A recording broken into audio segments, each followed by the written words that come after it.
മുനമ്പം വഖഫ് ഭൂമിയല്ലെന്ന് ഹൈക്കോടതി ഉത്തരവ് സ്റ്റേ ചെയ്ത് സുപ്രീം കോടതി. അന്വേഷണ കമ്മീഷൻ നടപടികളുമായി മുന്നോട്ട് പോകാമെന്നും സുപ്രീം കോടതി. മുനമ്പം കമ്മീഷന്റെ പ്രവർത്തനം തുടരാമെന്നും സുപ്രീം കോടതി. വിശദാംശങ്ങളുമായി കെ പ്രശാന്ത് ചേരുന്നു.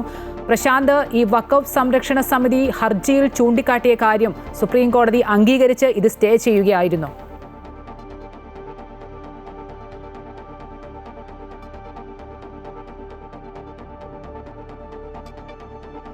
മുനമ്പം വഖഫ് ഭൂമി അല്ലെന്ന് ഹൈക്കോടതി ഉത്തരവ് സ്റ്റേ ചെയ്ത് സുപ്രീം കോടതി. അന്വേഷണ കമ്മീഷന് നടപടികളുമായി മുന്നോട്ട് പോകാമെന്നും സുപ്രീം കോടതി വ്യക്തമാക്കുകയുണ്ടായി. മുനമ്പം കമ്മീഷന്റെ പ്രവർത്തനം തുടരാമെന്നും സുപ്രീം കോടതി അറിയിച്ചു. വഖഫായി വിജ്ഞാപനം ചെയ്തിട്ടുള്ള ഭൂമി സംബന്ധിച്ച തർക്കമുണ്ടായാൽ വഖഫ് ട്രിബ്യൂണലിന് മാത്രമേ അതിൽ തീർപ്പ് കൽപ്പിക്കാൻ കഴിയൂ എന്നുള്ള ഒരു ഫയൽ ചെയ്യുന്ന റിട്ട് അപ്പീലിൽ തീർപ്പ് കൽപ്പിക്കാൻ ഹൈക്കോടതിക്ക് അവകാശമില്ല എന്നുള്ള ഒരു ഉത്തരവുണ്ടായിരുന്നു. മുനമ്പത്തെ ഭൂമി വഖഫ് ഭൂമിയാണെന്ന് കേരള വഖഫ് ബോർഡിൽ വിജ്ഞാപനവും ഇറക്കിയിട്ടുണ്ട്. അതിനാൽ വഖഫ് ട്രിബ്യൂണലിനെ മറികടന്ന് ഉത്തരവിറക്കിയ ഹൈക്കോടതി സിംഗിൾ ബെഞ്ച് മറികടന്ന് ഡിവിഷൻ ബെഞ്ചിന്റെ ഉത്തരവ് നടപടി വഖഫ് സംരക്ഷണ സമിതി സുപ്രീം കോടതിയിൽ ചൂണ്ടിക്കാട്ടുകയായിരുന്നു. ഇത് ശരിവെച്ചുകൊണ്ടാണ് സുപ്രീം കോടതി ഈ ഹൈക്കോടതി ഡിവിഷൻ ബെഞ്ചിന്റെ ഉത്തരവ് സ്റ്റേ ചെയ്തിട്ടുള്ളത്. അതായത് മുനമ്പം വഖഫ് ഭൂമിയല്ല എന്ന ഹൈക്കോടതി ഉത്തരവ് സ്റ്റേ ചെയ്തിട്ടുള്ളത്. വിശദാംശങ്ങളുമായി പ്രശാന്ത് ചേരുന്നുണ്ട്. പ്രശാന്ത്, ഹൈക്കോടതി ഡിവിഷൻ ബെഞ്ച് ഉത്തരവാണ് സ്റ്റേ ചെയ്തിട്ടുള്ളത്. ഈ ഹർജിയിൽ ചൂണ്ടിക്കാട്ടിയത് സുപ്രീം കോടതി അംഗീകരിച്ചുകൊണ്ട് ഈ ഉത്തരവ് സ്റ്റേ ചെയ്യുകയായിരുന്നു.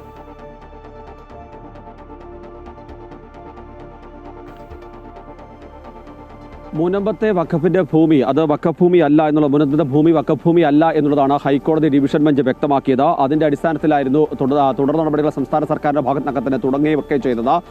അവിടെ റവന്യൂ അവകാശങ്ങൾ പുനഃസ്ഥാപിക്കുന്ന നടപടികൾ ആരംഭിച്ചതൊക്കെ നമ്മൾ കണ്ടതാണ്. പക്ഷേ ആ ഉത്തരവാണ് ഇപ്പോൾ സുപ്രീം കോടതി രണ്ടംഗ ബെഞ്ച് ഇപ്പോൾ സ്റ്റേ ചെയ്തിരിക്കുന്നത്. മാത്രമല്ല, അന്വേഷണ കമ്മീഷന് ഈ നടപടികളുമായി ബന്ധപ്പെട്ട് മുന്നോട്ട് പോകാം എന്നുകൂടിയാണ് സുപ്രീം കോടതി വ്യക്തമാക്കിയിട്ടുള്ളത്. അതുമായി ബന്ധപ്പെട്ടുള്ള മറ്റു നടപടികൾ തുടരുകയും വേണം. അതോടൊപ്പം തന്നെ സംസ്ഥാന സർക്കാരിനും ബന്ധപ്പെട്ട കക്ഷികൾക്കെല്ലാം സുപ്രീം കോടതി ഈ ഘട്ടത്തിൽ നോട്ടീസ് അയച്ചിട്ടുണ്ട്. ജനുവരി 27 ഈ ഹർജി പരിഗണിക്കുമെന്നുള്ളതാണ്. അതായത് ഈ വഖഫ് ഭൂമി അല്ല എന്നുള്ളതാണ് ഡിവിഷൻ ബെഞ്ച് ആദ്യഘട്ടത്തിൽ ഇത് സിംഗിൾ ബെഞ്ച് ഉത്തരവ് വഖഫ് ഭൂമിയാണ്, അതിന്റെ നടപടികളെല്ലാം തന്നെ തടസ്സപ്പെടുന്ന ഒരു സാഹചര്യമാണ് ഉണ്ടായിരുന്നത്. പക്ഷേ പിന്നീടാണ് ഡിവിഷൻ ബെഞ്ച് അത്തരത്തിലൊരു നിലപാടെടുത്തത്. അതിനെ ചോദ്യം ചെയ്തുകൊണ്ടാണ് വഖഫ് സംരക്ഷണ വേദി ഇത്തരത്തിലൊരു ഹർജിയുമായി സുപ്രീം കോടതിയിലേക്ക് എത്തിയത്. ആ ഹർജി പരിഗണിച്ചുകൊണ്ടാണ് ഇത്തരം ഒരു നിലപാട് ഇപ്പോൾ മനോജ് മിശ്ര അധ്യക്ഷനായ ബെഞ്ച് സ്വീകരിച്ചിരിക്കുന്നത്. സംസ്ഥാന സർക്കാരിനോട് തന്നെ കോടതി ചോദിച്ചത് ഈ ഹർജിയുമായി വരേണ്ടിയിരുന്നത് സംസ്ഥാന സർക്കാർ അല്ലേ എന്നുള്ളതാണ് ചോദിച്ചത്. അപ്പോൾ സംസ്ഥാന സർക്കാർ അറിയിച്ചത് ഈ ഹർജിക്കാർക്ക് പിന്തുണയുണ്ട് എന്നുള്ളത് തന്നെയാണ് വഖഫ് ബോർഡ് ഇപ്പോൾ സംസ്ഥാന വഖഫ് ബോർഡ് കൂടി അറിയിച്ചിട്ടുള്ളത് എന്നുള്ളതാണ് പ്രധാനപ്പെട്ട കാര്യം. അതോടൊപ്പം തന്നെ അതേസമയം എതിർഭാഗം വ്യക്തമാക്കിയത് അവിടെ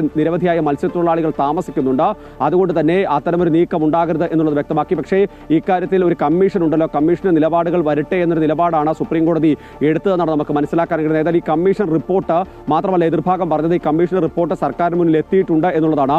അതുകൊണ്ട് കൂടിയാണ് സർക്കാരിന്റെ കൂടി ഭാഗം ഇതിനകത്ത് കേൾക്കുന്നതിന് നോട്ടീസ് അയച്ചിട്ടുള്ളത്. ഇനി സർക്കാരിന് മറുപടി കിട്ടിയ ശേഷം മാത്രമായിരിക്കും ഈ തുടർ നടപടി ഉണ്ടാകുക. ഏതായാലും ഇപ്പോൾ ഈ ഹൈക്കോടതിയുടെ ഡിവിഷൻ ബെഞ്ചിന്റെ ഉത്തരവ് സുപ്രീം കോടതി സ്റ്റേ ചെയ്തിരിക്കുന്നു. ഒപ്പം തന്നെ CN രാമചന്ദ്രൻ കമ്മീഷന് ഇതിന്റെ തുടർ നടപടികളുമായി ബന്ധപ്പെട്ട മുന്നോട്ട് പോകാനും കഴിയും. അമ്പിളി, ശരി. മുനമ്പം വഖഫ് ഭൂമി അല്ലെന്ന് ഹൈക്കോടതി ഉത്തരവ് സുപ്രീം കോടതി സ്റ്റേ ചെയ്തിരിക്കുകയാണ്. വിശദാംശങ്ങൾ നൽകുകയായിരുന്നു കെ പ്രശാന്ത്.